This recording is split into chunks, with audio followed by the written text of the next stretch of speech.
Halo semuanya, hari ini saya akan membahas perbedaan pajak penghasilan umum, pajak PPh pasal 21 dan 26, pajak PPh pasal 22, pajak PPh pasal 23, dan pajak PPh pasal 24. Nah, sebelumnya perkenalkan nama saya Nika Denovianti, saya dari kelas 2A MBI, NIM 20157441181, nomor absen 29. Untuk materi yang akan saya bahas hari ini itu ada 5. Yang pertama, pajak penghasilan umum. Yang kedua, pajak penghasilan pasal 21 dan 26. Yang ketiga, pajak penghasilan pasal 22. Yang keempat, pajak penghasilan pasal 23. Dan yang terakhir, pajak penghasilan pasal 24. Nah, sebelumnya saya akan menjelaskan sedikit apa sih pengertian perpajakan. Perpajakan merupakan kontribusi yang harus dilaksanakan wajib pajak dan merupakan hal yang penting bagi pembisnis untuk membuat perencanaan pajak baik bagi bisnis maupun perseroan. Selanjutnya, untuk materi yang pertama, pajak penghasilan umum. Dasar hukum pajak penghasilan umum. Dasar hukum untuk pajak penghasilan adalah Undang-Undang Nomor 7 Tahun 1993. Pajak pendapatan ini dikenakan untuk orang Indonesia maupun orang yang bukan penduduk Indonesia tetapi memiliki pendapatan di Indonesia. Selanjutnya, subjek yang termasuk pajak PPh. Yang pertama, orang pribadi. Selanjutnya, harta warisan. Selanjutnya, badan PT atau CP dan BUT. Untuk subjek yang tidak termasuk pajak PPh ada kantor perwakilan negara asing, pejabat diplomatik, dan organisasi internasional. Selanjutnya, objek pajak PPh. Yang menjadi objek pajak adalah penghasilan. Nah, yang termasuk ke dalam penghasilan adalah laba usaha, hadiah dari undian, imbalan didapat dari pekerjaan, premi asuransi, dan lain sebagainya. Sedangkan yang tidak termasuk ke dalam penghasilan adalah warisan, bantuan, iuran, dan lain sebagainya. Untuk selanjutnya, dasar pengenaan pajak PPh. Nah, besar penghasilan kena pajak bagi wajib pajak dalam negeri ditentukan dari penghasilan bruto dikurangi biaya untuk mendapatkan, menagih, dan memelihara penghasilan, termasuk biaya langsung dan tidak langsung, iuran, kerugian selisih kurs mata uang asing, dan lain sebagainya. Dan apabila penghasilan bruto setelah pengurangan di atas mengalami kerugian atau neto minus, kerugian tersebut dikompensasikan dengan 4 penghasilan mulai tahun pajak berikutnya. Nah, selanjutnya cara menghitung penghasilan kena pajak. Di sini saya hanya melampirkan beberapa, sebenarnya ada banyak, tapi hanya saya lampirkan 2, yaitu cara menghitung pajak penghasilan orang pribadi yang diperoleh dari hasil gaji usaha. Dihitung dari PPh dari gaji sama dengan penghasilan bruto dikurang PTKP dikali tarif pajak. Sedangkan yang berikutnya cara menghitung pajak penghasilan orang pribadi sebagai usaha yang diperoleh dari penghasilan lainnya. Dengan cara menghitung PPh dari pendapatan lain sama dengan penghasilan bruto dikurang PTKP dikali tarif pajak. Selanjutnya, ada tarif pajak PPh.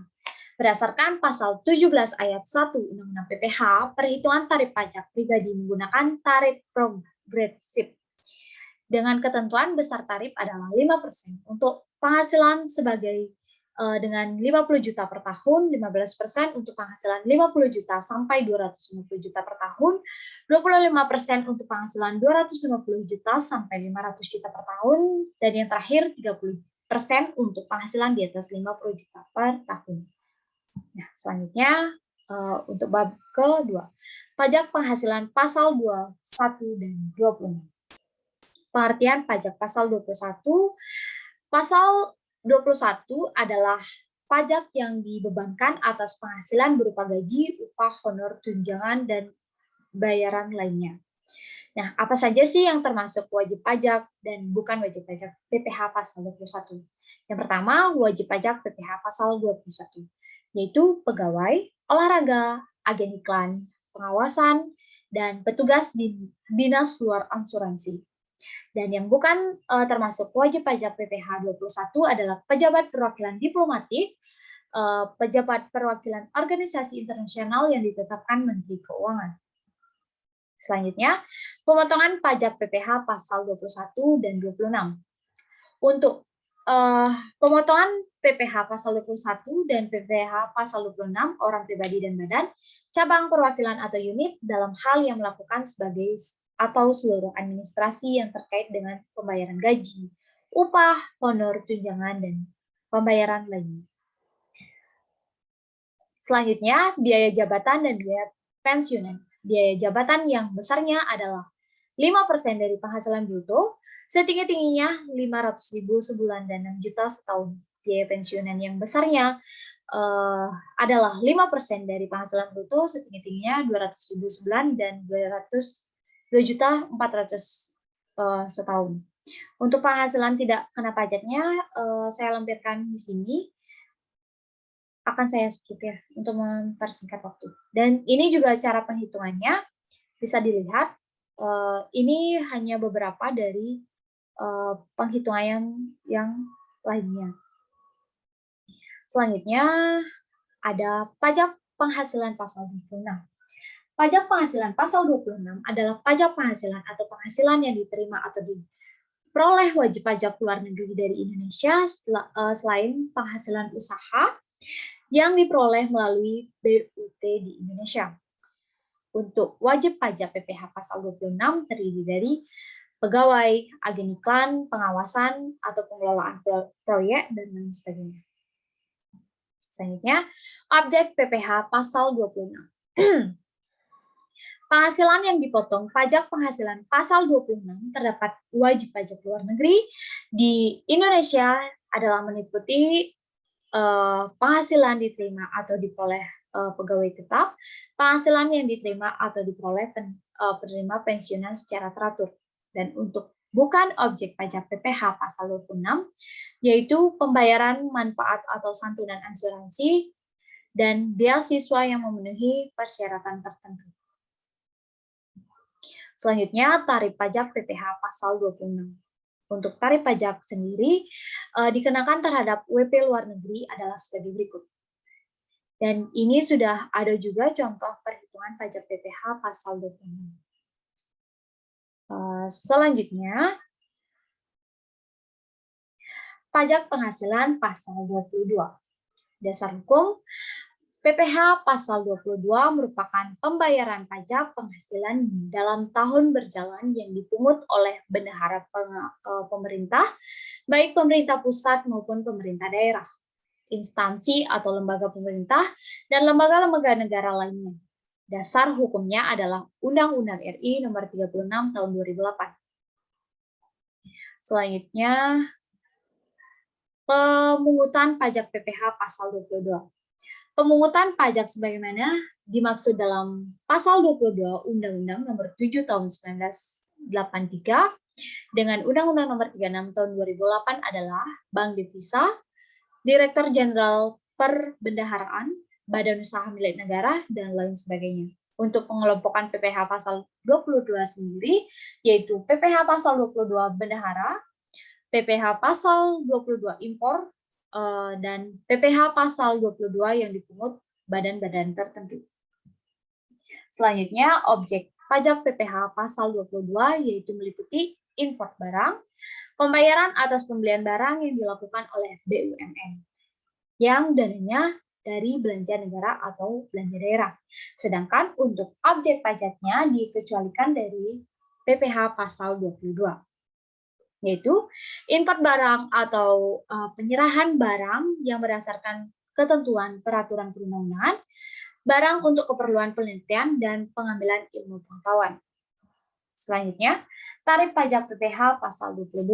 Untuk tarifnya sendiri, yang menggunakan angka pengenal impor API sebesar 2,5% dari nilai impor, yang tidak menggunakan API sebesar 7,5% dari nilai impor, dan yang tidak dikuasai sebesar 7,5% dari harga jual lelang. Adapun besaran tarif pajak pasal PPh 22 yang lainnya intinya setiap tarif ditentukan oleh besaran pungutan yang dijalankan pasal PPh 22. Pajak penghasilan pasal 23. Dasar hukum pajak penghasilan PPh pasal 23 adalah pajak yang dipotong atas penghasilan yang berasal dari modal, penyerahan jasa atau hadiah, dan penghargaan. Untuk subjeknya sendiri terdiri dari badan pemerintah, WP dalam negeri, penyelenggara kegiatan, BUT. Penerima penghasilan yang dipotong PPh pasal 23 adalah WP dalam negeri dan badan usaha tetap BUT. Selanjutnya, objek pajak PPh pasal 23 ada dividen, bunga, termasuk premium, diskonto, dan imbalan, dan royalty. Selanjutnya, dasar pemotongan pajak dan tarif PPh pasal 23. Dasar pengenaan dan besarnya tarif pungutan pajak penghasilan pasal 23 bagi wajib pajak yang memiliki NPWP adalah sebagaimana tersebut dalam tabel di bawah ini. Bisa dilihat. Dan pengenaan pungutan pajak penghasilan pasal 23 terdapat wajib pajak yang tidak memiliki NPWP sebesar 100% lebih tinggi dibandingkan dengan memiliki NPWP. Selanjutnya, materi yang terakhir, pajak penghasilan pasal 24. Pengertian, pajak penghasilan pasal 24 adalah merupakan pajak penghasilan yang terutang atau dibayarkan di luar negeri atas penghasilan yang diterima diperoleh dari luar negeri, yang dapat dikreditkan terhadap pajak penghasilan yang terutang atas seluruh penghasilan wajib pajak. Dalam pajak yang dapat dikreditkan hanyalah pajak yang langsung dikenakan atas penghasilan yang diterima oleh wajib pajak. Tujuannya adalah untuk meningkatkan beban pajak ganda yang dapat terjadi karena pengenaan pajak atas penghasilan yang diterima atau diperoleh di luar negeri. Selanjutnya, penggabungan penghasilan. Pekerja Indonesia di luar negeri merupakan subjek pajak luar negeri. Atas penghasilan di luar negeri telah dikenakan pajak di negeri yang bersangkutan dan tidak lagi dikenakan pajak penghasilan di Indonesia. Akan tetapi apabila dia memiliki usaha di Indonesia, dia akan tetap kena pajak usaha. Selanjutnya, jenis pajak yang dapat dikreditkan. Ini sudah saya jelaskan sebelumnya. Batas maksimum kredit pajak PPh pasal 24. Untuk batasnya sendiri, yang pertama jumlah pajak yang terutang atau dibayar di luar negeri. Yang kedua, penghasilan luar negeri, seluruh penghasilan kena pajak dikali PPh atas seluruh penghasilan yang dikenakan tarif pasal 17. Yang ketiga, jumlah pajak yang terutang untuk seluruh PKP. Dan apabila penghasilan luar negeri berasal dari beberapa negara, maka perhitungan batas maksimum kredit pajak dilakukan untuk masing-masing negara. Dan sekian untuk presentasi yang dapat saya sampaikan. Mohon maaf apabila ada kesalahan dalam penulisan, dalam PPT, atau kesalahan dalam penyampaiannya. Saya ucapkan terima kasih. Bye-bye.